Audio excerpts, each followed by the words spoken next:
اس میں بھینس کی قربانی شرعن جائز ہے یا نہیں ہے؟ ہمارے ہاں بچپن سے تو اس میں ہمارے اہل حدیث حضرات بھی یہی کہتے تھے، جو ہم سنتے تھے ان سے، کہ بھینس کی قربانی جائز ہے۔ ہم ان سے کہتے تھے بھئی اس پہ کوئی حدیث، تو وہ کہتے تھے کوئی حدیث تو نہیں ہے، لیکن اجماعی مسئلہ ہے۔ تو ہر مسئلے پر حدیث کا مطالبہ ٹھیک نہیں ہوتا، کچھ چیزیں اجماع سے ثابت ہوتی ہیں۔ تو بھینس کی قربانی بھی بلا کراہت جائز ہے، بھینس گائے ہی کے حکم میں۔ البتہ آج بعض اہل حدیث علماء اس کا انکار کرتے ہیں، وہ کہتے ہیں ہمیں قرآن و حدیث سے بھینس کی قربانی کا کوئی ثبوت نہیں ملتا، لہذا وہ انکار کرتے ہیں اور کہتے ہیں بھینس کی قربانی جائز نہیں۔ تو ان کی دلیل کا جواب یہ ہے کہ ہر چیز کے لیے قرآن و سنت سے براہ راست ثبوت کا ملنا ضروری نہیں ہے، تبھی بھینس کی قربانی پر ہمیشہ سے اجماع رہا ہے، کسی نے بھی اختلاف نہیں کیا اس میں، اور بھینس کو گائے ہی کے حکم میں سمجھا گیا۔ اور جب ایک دفعہ کسی مسئلے پر اجماع ہو جاتا ہے نا، تو حدیث میں آتا ہے لا تجتمع امتی علی ضلالہ، میری امت گمراہی پہ کبھی جمع نہیں ہو سکتی۔ تو جب اجماع ہو گیا، ماضی میں سب کا اجماع تھا، اس پر کوئی اختلاف نہیں تھا، تو اب جا کے ہمارے بعض اہل حدیث بھائیوں نے علماء نے اعتراض کیا کہ بھئی اس کی کیا ثبوت ہے۔ بھئی ایک دفعہ جب اجماع ہو گیا تو اب اس کے لیے ثبوت کی ضرورت نہیں ہے، کیونکہ امت گمراہی پہ ایک لمحے کے لیے بھی جمع نہیں ہو سکتی۔ باقی اجماع کے علاوہ اس کی کیا دلیل ہے، وہ 2 اور 2 4 کی طرح واضح دلیل ہے۔ ہمارے بعض جو اہل حدیث علماء جو کہتے ہیں کہ بھینس کی قربانی جائز نہیں، وہ دلیل یہ دیتے ہیں کہ گائے اور بھینس میں بہت فرق ہے، بھینس کو گائے پہ قیاس نہیں کیا جا سکتا، کیونکہ گائے جو ہے پانی سے ڈرتی ہے، بھینس تو پانی کے اندر گھستی ہے۔ گائے کے دودھ اور بھینس کے دودھ کی کوالٹی میں فرق ہے، دونوں موسم الگ الگ جھیلتی ہیں، دونوں کی عادات بالکل ہی ایک دوسرے سے ڈیفرنٹ ہے۔ گائے کو گائے کہا جاتا ہے، بھینس کو بھینس کہا جاتا ہے، دونوں کے کلر میں فرق ہے، دونوں کی عادات میں، طور طریقوں میں، ایٹیٹیوڈ میں فرق ہے۔ گائے چست جانور ہے، میں اکثر لطیفہ سناتا ہوں نا، گائے کا بچہ اور بھینس کا بچہ بیٹھ کے آپس میں گپ شپ لگا رہے تھے، تو گائے کے بچے نے بھینس کے بچے سے بولا چل یار کھیلتے ہیں، ادھر ہی بیٹھا رہے گا۔ بھینس کا بچہ ایک نمبر کا سست، تو گائے کے بچے نے کہا کہ ہم چل دوڑ لگاتے ہیں، دیکھتے ہیں کون جیتتا ہے، بھینس کے بچے سے کدھر اٹھا جائے وہ، کیونکہ بھینس کا بچہ ہے۔ تو بھینس کے بچے نے کہا نہیں، بیٹھے بیٹھے کھیلتے ہیں۔ ابے بیٹھے بیٹھے کیا کھیلیں گے؟ تو بھینس کے بچے نے بولا یوں ہلاتے ہیں کان، تو یوں ہلا پھر میں یوں ہلاؤں، تو بس یہ ٹوٹل۔ تو ہمارے اہل حدیث حضرات کہتے ہیں دیکھو اتنا فرق ہے کہ ایک کا ٹوٹل کھیل ہی یہی ہے کہ بیٹھ کے یوں یوں کان ہلاتا رہے گا، اور گائے کا بچہ کیسے ایکٹیو ہوتا ہے، اچھلتا ہے، کودتا ہے۔ تو ان تمام دلائل کا جواب یہ ہے کہ دیکھیں میڈیکلی تو دونوں میں فرق ہے، یعنی فزیکلی دونوں میں فرق ہے، سائنٹیفکلی دونوں میں فرق ہے، سائنسدان دونوں کو ایک جانور نہیں مانتے، لیکن یہ فرق شرعی احکام میں معتبر نہیں ہے، کیونکہ قربانی میں شریعت نے جو بڑا فرق رکھا ہے وہ یہ رکھا ہے کہ چوپایا ہو اور اہلی ہو۔ اہلی کا مطلب پالتو ہو، تو بھینس بھی گائے کی طرح چوپایا ہے اور پالتو جانور ہے، جگالی کرنے والا جانور ہے اور پالتو جانور ہے۔ تو پالتو ہونے نہ ہونے کو شریعت نے فوکس کیا ہے۔ یہی وجہ ہے کہ گائے اگر وحشی ہو، جنگلی گائے ہو، اس کی قربانی جائز نہیں ہے، حالانکہ وہ گائے ہے لیکن چونکہ جنگلی ہے، نیل گائے جسے ہم کہتے ہیں، تو جنگلی ہونا اور وحشی ہونا ایک بنیادی فرق ہے۔ تو بھینس بھی جیسے گائے پالی جاتی ہے، اس سے منفعت دودھ کی حاصل کی جاتی ہے، جگالی کرتی ہے اور پلتی ہے گھروں کے اندر، اس کو آپ جنگل میں چھوڑ دیں گے یا صحرا میں چھوڑ دیں گے مر جائے گی یہ۔ تو یہ ایسے جانوروں میں سے جن کو ہمیشہ سے انسان باندھ کے پالتے رہے ہیں، بکریوں کے ہمیشہ ریوڑ انسان لے کے گھومتے رہے ہیں، جنگل میں چھوڑ دیں گے بھیڑیے کھا جائیں گے اس کو، تو یہ پالتو جانوروں میں سے ہے، یہ وحشی جانور نہیں ہے۔ تو لاحق کیا ہے، اس کو قیاس نہیں کیا ہے بھینس کو گائے کے اوپر، لاحق کیا ہے، اسی کی جنس میں سے شامل کیا گیا ہے۔ قیاس ایک الگ چیز ہے، الحاق ایک بالکل الگ چیز ہے۔ تو بھینس کو اہلی ہونے کی وجہ سے حضرات فقہاء کرام نے گائے میں کے ساتھ لاحق کیا ہے کہ بھئی وہی حکم ہے جو گائے کا ہے۔ یہ مطلب نہیں ہے کہ دونوں کی جنس جو ہے طبی لحاظ سے اور سائنسی لحاظ سے ایک ہی ہے، اس کا کوئی بھی قائل نہیں ہے، تو مشاہدے کے خلاف ہے۔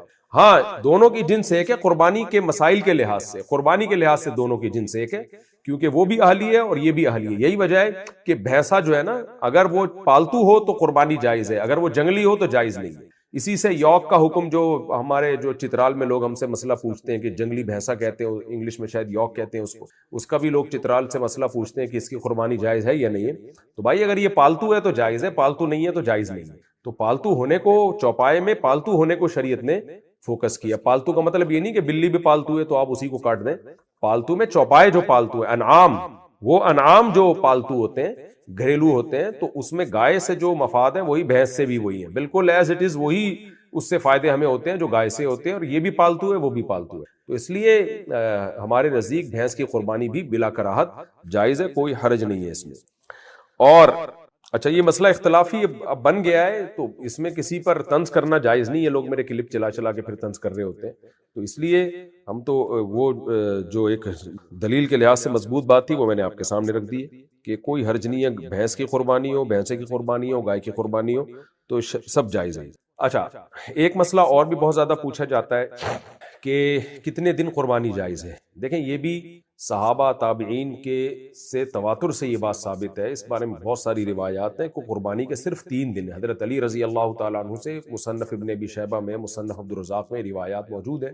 تو اور یہ مسئلہ بھی تقریباً اجماعی ہے کہ چوتھے دن قربانی جائز نہیں ہے. قربانی کے 3 دن ہیں. جو چوتھے دن والی قربانی ہے کی حدیثیں ہیں وہ ضعیف حدیثیں ہیں. اس لیے جمہور اہل علم کا یہی موقف ہے کہ 3 دن قربانی جائز ہے. اس پر میں پورے ریفرنسز کے ساتھ کئی سال پہلے میں نے کلپ ریکارڈ کروایا تھا، جس میں جو بعض اہل حدیث حضرات بہت تشدد کرتے ہیں اور چوتھے دن قربانی کو بھی جائز قرار دیتے ہیں، ان کے دلائل کا میں نے جواب دیا تھا. آپ میرا وہ کلپ تلاش کریں گے، کیونکہ اس میں اس سیشن میں تو بہت سارے مسائل میں نے ریکارڈ کروانے ہوتے ہیں، تو ہر مسئلے کے ریفرنسز کے ساتھ دلائل پیش کرنا یہاں مشکل ہوتا ہے، کیونکہ پھر ایک ہی مسئلے میں سارا ٹائم لگ جائے گا. تو اس مسئلے پر میں الگ سے کلپ ریکارڈ کروا چکا ہوں. آڈیو بیان ہوگا میرا، پرانا بیان، اس میں نے ان کے دلائل کا جواب دیا جو کہتے ہیں چوتھے دن قربانی جائز ہے. تو وہ دلائل صحیح نہیں ہے. کوئی صحیح حدیث اس بارے میں ہمیں نہیں ملتی جس میں چوتھے دن قربانی کی نبی صلی اللہ علیہ وسلم نے اجازت دی. صحابہ تابعین تبع تابعین کا یہی عمل چلا آ رہا ہے کہ ایام نہر وہ 3 ہیں: 10 ذی الحجہ، 11 ذی الحجہ اور 12 ذی الحجہ. ہاں، ایام تشریق میں چوتھا دن داخل ہے، ایام نہر میں قربانی کے دنوں میں چوتھا دن داخل نہیں. اور ویسے بھی آپ کے پاس 3 دن بہت ہیں. آپ کیوں ایک ایسے دن قربانی کر رہے ہو جو اختلافی ہے اور جس میں آپ کی قربانی شک میں پڑ جائے؟ تو یہ ویسے بھی ایک میں سمجھتا ہوں غلط ہے، کیونکہ قربانی جلد سے جلد کرنے میں جتنا جلدی کریں گے اتنا زیادہ ثواب ہوگا. اچھا بھائی، رات کے وقت قربانی کرنا، یہ بھی مسئلہ بہت پوچھا جاتا ہے. رات کے وقت بھی قربانی جائز ہے مگر بہتر نہیں ہے، کیونکہ قربانی شعائر اسلام میں سے، اور شاعر اسلام کا اظہار دن میں ہوتا ہے، راتوں میں نہیں ہوتا. تو رات میں ویسے بھی جانور کے آرام کرنے کا ٹائم ہوتا ہے، تو شاعر اسلام دن میں کیے جاتے ہیں، کھلے عام کیے جاتے ہیں، تو اس لیے دن میں ہی قربانی کرنی چاہیے. ایک اور مسئلہ بہت زیادہ پوچھا جاتا ہے، لوگ کہتے ہیں کہ ہم ساری قربانی فلاں ملک میں دے دیتے ہیں تاکہ غریبوں میں گوشت بانٹ دیا جائے. ٹھیک ہے، اچھی بات ہے، آپ غریبوں میں گوشت بانٹیں، آپ کریں، لیکن بالکل اپنے گھر میں قربانی ہی نہ کرنا یہ بھی غلط ہے، کیونکہ قربانی کا بنیادی مقصد صدقہ نہیں ہے. قربانی کا بنیادی مقصد ہے سنت ابراہیمی کو زندہ کرنا، اور پھر اس دن اللہ کی طرف سے ضیافت ہو اور آپ اللہ کی دعوت پہ گوشت کھائیں. تبھی تو اللہ نے 4 دن کا روزہ حرام کر دیا، 3 دن بقرعید کے اور چوتھا دن بھی ایام تشریق کا. یہ حرام اس لیے کیا ہے کہ تاکہ آپ اللہ کی ضیافت سے اعراض نہ کریں، ایوائڈ نہ کریں اللہ کی میزبانی کو، اور آپ گوشت کھاتے ہی نہیں قربانی کا. تو اس لیے آپ صدقہ ضرور کریں، لیکن قربانی کا اتنا ضرور کریں کہ کچھ نہ کچھ گوشت قربانی کا آپ کے گھر میں آئے. تو اپنے گھر میں بھی قربانی کا ایک حصہ لازمی کرنا چاہیے. ایک چھوٹا سا دمبا کر لیں، بکرا کر لیں، یا گائے کا ایک حصہ یا اونٹ میں ایک حصہ ڈال لیں تاکہ آپ کے گھر میں بھی قربانی ہو. پھر آپ کو اللہ نے زیادہ وسعت دی ہے تو دوسرے ملکوں میں بھی کریں، غزہ میں کریں آپ قربانی. پاک ایڈ ویلفیئر ٹرسٹ کر رہا ہے غزہ میں الحمدللہ، اور پورے ملک میں پاک ایڈ ویلفیئر ٹرسٹ کی طرف سے قربانی کا انتظام ہے. تو آپ ان کی ویب سائٹ پہ جا کے پاک ایڈ ویلفیئر ٹرسٹ ان کے پیکج معلوم کر سکتے ہیں. لیکن اپنے گھر میں بھی آپ نے قربانی لازمی کرنی ہے. بالکل ہی ایوائڈ کرنا کہ گھر میں قربانی کا گوشت ہی نہ آئے، یہ بالکل مناسب نہیں ہے. اللہ کی ضیافت سے ایک قسم کا یہ اعراض ہے. آپ حضرات کو معلوم ہے کہ 2-3 ہفتوں سے قربانی ہی کے زیادہ مسائل چل رہے ہیں اور حج کے، تو آج بھی زیادہ تر مسائل قربانی اور حج ہی سے متعلق ہوں گے، لیکن ایک آدھ سوال موضوع سے ہٹ کر بھی ہے. تو پہلا سوال کچھ اسی قسم کا ہے جو قربانی اور حج سے ہٹ کر ہے، لیکن میں پڑھ لیتا ہوں. محمد معاویہ صاحب نے پوچھا ہے جی، اسلامک بینک اور کنونشنل بینکوں میں فرق کیا ہے؟ کہتے ہیں جی اسلامک بینک کیسے کام کرتے ہیں دوسرے بینکوں میں اور ان میں کیا فرق ہے؟ ہم جب کسی سے سودی بینک کے خلاف بات کرتے ہیں تو وہ آگے سے کہتے ہیں کہ یہ اسلامی بینک بھی تو سودی ہی ہیں.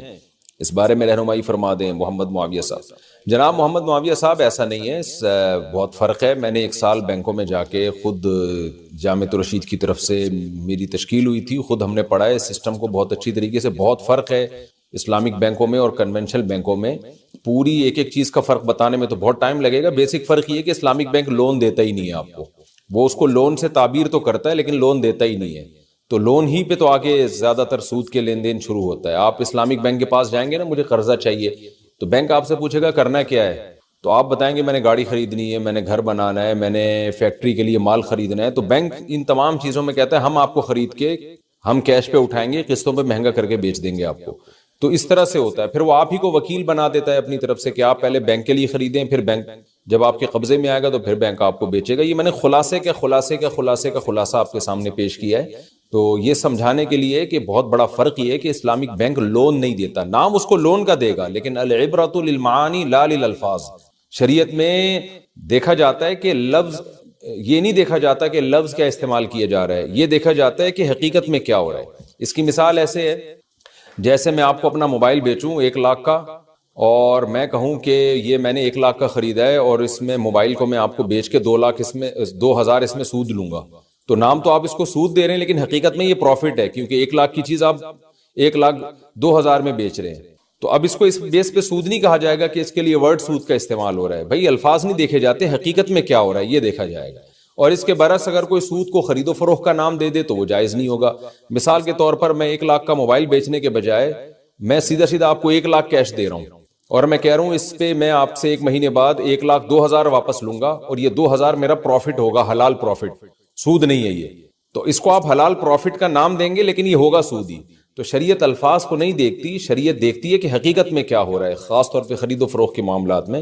تو اسلامک بینک اکثر ٹرمز وہی یوز کرتے ہیں جو کنونشنل بینک کر رہے ہوتے ہیں، اس لیے لوگوں کو دھوکا ہوتا ہے، لیکن حقیقت میں معاملات میں بہت فرق ہوتا ہے۔ اب حج کے مسائل زیادہ شروع ہو رہے ہیں جی، حج اور قربانی کے۔ گھر سے احرام باندھنے کا حکم، کیا عمرہ یا حج کے لیے گھر سے احرام باندھ کر جانا چاہیے؟ مسز آصف بحرین سے، بالکل زیادہ فضیلت اسی میں ہے۔ دیکھیں احرام باندھنے کا مطلب ایک تو وہ چادریں پہننا ہوتا ہے، وہ تو آپ کہیں بھی پہن لیں، اس کو احرام نہیں کہتے۔ احرام کا مطلب ہوتا ہے یہ نیت کر لینا کہ اللہ میں حج کا ارادہ کر رہا ہوں یا میں عمرے کا ارادہ کر رہا ہوں یا کر رہی ہوں، تو جس وقت یہ نیت ہوگی اس وقت آپ احرام میں خود بخود داخل ہو جائیں گے، چاہے آپ نے وہ چادریں پہنی ہو یا نہیں ہو، آپ پر احرام کی پابندیاں لاگو ہو جائیں گی۔ تو چونکہ ان پابندیوں میں مرد کے لیے ایک پابندی ہے کہ بغیر سلا لباس وہ پہنے، سلاوا نہیں پہن سکتا، تو اس لیے پہلے ہی احرام میں آنے سے پہلے وہ چادریں پہننی پڑتی ہیں، تاکہ ایسا نہ ہو کہ آپ حج کی نیت کر لیں اور پھر آپ سلے ہوئے کپڑے پہنے ہوئے ہوں تو یہ جرم ہو جائے گا۔ تو بہتر یہی ہے کہ جب آپ گھر سے نکلیں تو تلبیہ 2 رکعت پڑھ کے احرام کی نیت کر لیں۔ تو چونکہ احرام کی حالت میں جتنا زیادہ ٹائم گزاریں گے اتنا زیادہ آپ کو ثواب ملے گا۔ حدیث میں آتا ہے اللہ تعالیٰ کو، حدیث کا مفہوم ہے کہ احرام کی حالت میں بندہ جتنا محبوب ہے اتنا کسی اور حالت میں نہیں ہے۔ حدیث کا مفہوم پیش کر رہا ہوں، یعنی سب سے زیادہ اللہ کی محبوب حالت یہ کہ آپ احرام کی حالت میں، تو جتنی زیادہ ٹائم آپ کا احرام میں گزرے گا، چاہے مرد ہو یا عورت ہو، تو زیادہ ثواب ملے گا۔ لیکن یہ ثواب کی بات ہے، مشورہ عام طور پہ یہی دیا جاتا ہے کہ بھائی آپ احرام کی نیت اس وقت کریں جب میقات سے گزرنے لگیں۔ وجہ اس کی یہ کہ شروع میں جب لوگ احرام کی نیت کر لیتے ہیں تو حج یا عمرے کی نیت سے احرام میں آ جاتے ہیں تو پابندیاں نہیں ہوتی، وہ اکثر گڑبڑ کر دیتے ہیں، خوشبو لگا لی، صابن سے نہا لیا، خوشبو والے صابن سے یا خوشبو والے شیمپو سے نہا لیا، یا بال توڑ دیے، داڑھی کے بال کھینچنے کی بعض لوگوں کو عادت ہوتی ہے، تو احرام کی پابندیاں پر عمل نہیں ہو پاتا۔ تو اس لیے مشورہ یہ دیا جاتا ہے کہ بھائی ثواب تو کم ہے بعد میں احرام پہننے میں، لیکن یہ کہ آسانی ہے اس میں، لیکن بہرحال اگر کوئی ہمت کرتا ہے تو جتنا پہلے احرام میں آئے گا وہ اتنا زیادہ اس کو ثواب ملے گا۔ اور ویسے بھی شان ہے نا حج یا عمرے کی کہ آپ گھر سے ہی احرام باندھ کے چلیں، اس میں ایک شاعر اسلام کا اظہار بھی زیادہ ہے، عزت بھی اس میں زیادہ ہے، اور عزت سے مراد یہ کہ ایک اسلام کی فضیلت کا اظہار ہو رہا ہے اس میں، تو یہ زیادہ بہتر ہے۔ میقات سے گزرتے وقت لبیک نہ کہا تو کیا حکم ہے؟ عمرے پر جاتے ہوئے میقات سے گزرتے وقت میں نے لبیک نہیں پڑھی کیونکہ مجھے پتہ ہی نہیں چلا کہ میقات سے کب گزرے، تو اب میرے لیے کیا حکم ہے؟ کیا دم واجب ہے؟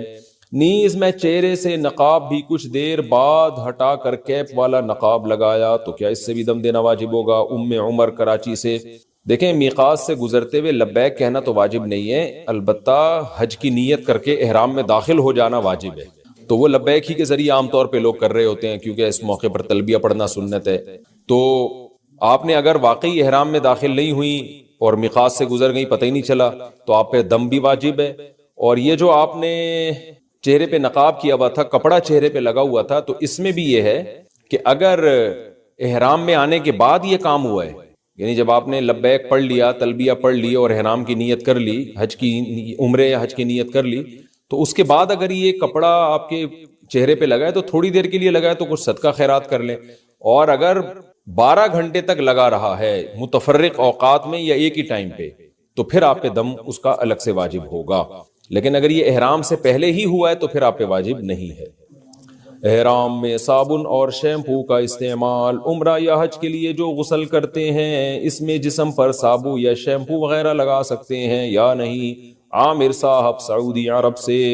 دیکھیں جب تک احرام میں آپ داخل نہیں ہوئے، داخل ہونے سے پہلے جو غسل کیا جاتا ہے تو اس میں خوشبو بھی لگا سکتے ہیں، شیمپو سے بھی نہا سکتے ہیں، اور سروس بھی کروا سکتے ہیں اپنی، اگر آپ زیادہ بہت دن ہو گئے آپ کو غسل کیے ہوئے، تو ہر طرح سے جائز ہے۔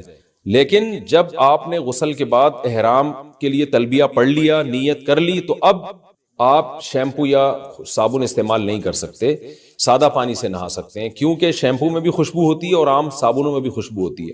آج کل حاجیوں کے لیے ایسے صابن بک رہے ہوتے ہیں جن میں خوشبو نہیں ہوتی، وہ صابن استعمال کرنا جائز ہے۔ لیکن بہرحال حدیث میں آتا ہے کہ اللہ تعالیٰ کو میلا کچیلا حاجی، پراگندہ بال والا حاجی زیادہ محبوب ہے، اس لیے حج میں اگر غسل کرنا بھی پڑے احرام کی حالت میں تو صابن کا بالکل استعمال نہ کریں، بہتر یہی ہے۔ اور یہ جو خوشبو والے صابن ہیں یہ تو بالکل جائز نہیں ہے، گناہ ملے گا اور دم بھی واجب ہوگا۔ حج میں قربانی نہ کر سکیں تو کتنے روزے رکھیں؟ ایک شخص حج تمتع کرے مگر صاحب نصاب نہ ہونے کی وجہ سے قربانی نہ کرے تو کتنے روزے رکھے گا؟ عبداللہ صاحب 10 روزے رکھے گا اگر اس کے پاس قربانی کے پیسے نہیں ہیں، لیکن یہ روزے قرآن کے مطابق ایام حج میں رکھے گا۔ کیا مطلب؟ 10 ذی الحجہ سے پہلے کیونکہ 10 ذی الحجہ سے لے کر ایام تشریق تک تو ویسے ہی روزے حرام ہیں، عید کے ایام آتے ہیں یہ، تو 9 ذی الحجہ تک وہ کم سے کم 3 روزے رکھ لے گا حالت احرام میں، 3 روزے وہ رکھے گا، اور پھر باقی 7 روزے حج کمپلیٹ ہونے کے بعد۔ اور بہتر یہ کہ پھر وہ اپنے مقام پہ گھر میں آ کے رکھ لے، اور مکہ میں بھی رکھ سکتا ہے لیکن افضل یہی ہے کہ گھر میں آ کے رکھے، لیکن 3 روزے اس کو پہلے رکھنے پڑیں گے۔ عام طور پر حاجی ایسا نہیں کرتے تو ان پر پھر دم ہی واجب ہوتا ہے، تو اس لیے اگر کسی کے پاس دم کے پیسے نہیں ہیں بالکل دم نہیں دے سکتا وہ، یعنی حج تمتع یا قران کی بات